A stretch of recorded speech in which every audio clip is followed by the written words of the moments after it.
We are expecting an update on President Biden's health later this morning as he recovers from COVID-19 isolation. Meanwhile, the administration is bracing for new economic reports that come out this week.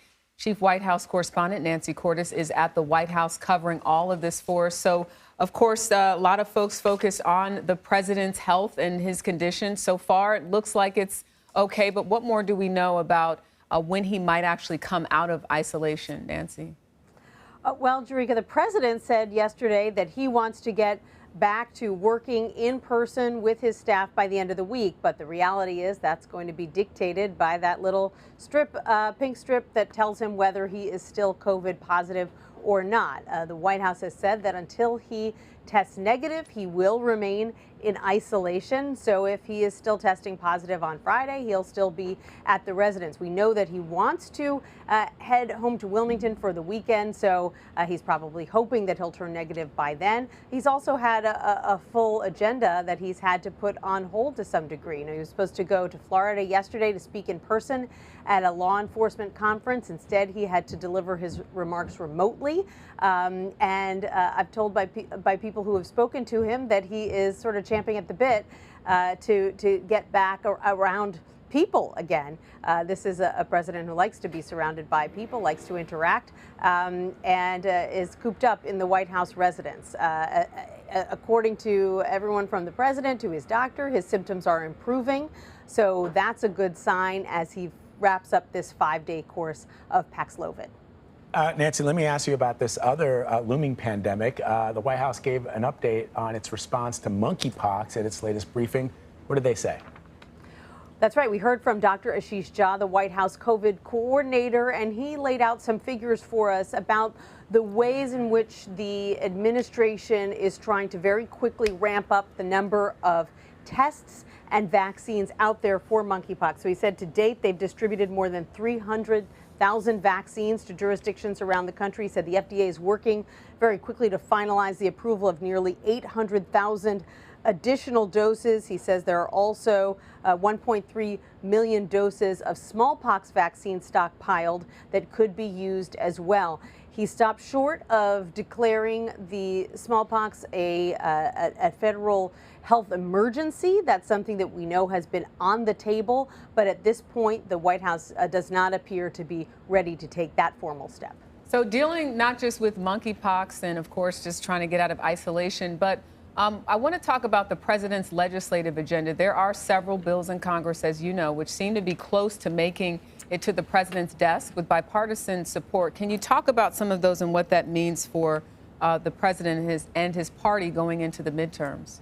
Sure. A string of potential victories in short order for this president, which might help to alleviate the sting of some very major setbacks recently, one of them being the overturning of Roe versus Wade, which is something that really troubled this White House and allies around the country, and the fact that his big Build Back Better agenda formally appears to be mostly stalled at this point because he can't get one Democrat, Joe Manchin, on board. But Joe Manchin does say that he supports about a tenth of that original $2.0 trillion bill, and that would be a measure to enable Medicare to negotiate some prescription drug prices.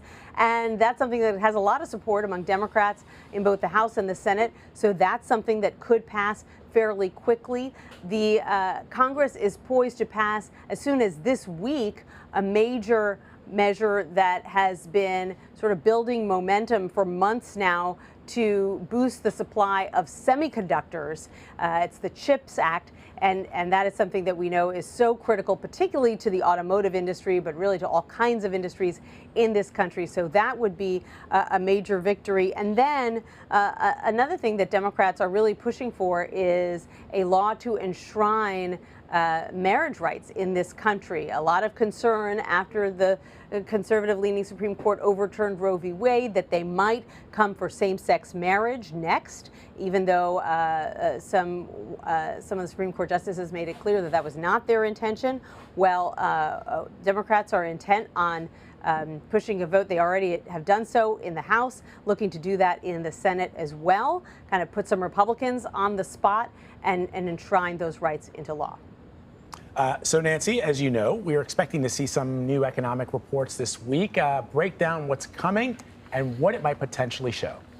This is a major economic week for this White House, Vlad, because obviously inflation and the economy are top of mind for so many voters. And now we're going to get some really serious indicators of where the economy is headed all over the course of about 3 days. First off, today we are expecting consumer confidence numbers. These are the figures that come out every month that really show how consumers are feeling about the economy, how they're feeling about their buying power, and that often presages how the economy is going to be doing 6 months from now. 12 months from now. We know that consumer confidence really shrank somewhat dramatically in June, and so we're waiting to see what happens today on that front. Then tomorrow, the Federal Reserve is meeting and widely expected to hike short-term interest rates again by another 3/4 of a point. Now that's designed to rein in inflation, which is a good thing, but it will also increase the cost of borrowing money. So think mortgages, think car loans. These are the kinds of things that could get more expensive. And then on Thursday, this is the biggie, we get second quarter gross domestic product results. GDP actually fell in the first quarter, and typically it's assumed that when GDP falls for 2 quarters in a row, that is a strong sign of a recession, although the president is arguing that even if GDP falls, we're really in a unique situation right now where the economy came roaring back after COVID-19 lockdowns, and now things are slowing down a little bit. He says that's still healthy. Employment is still robust. People are still investing. So he argues that no matter what, he doesn't believe that we're heading into a recession.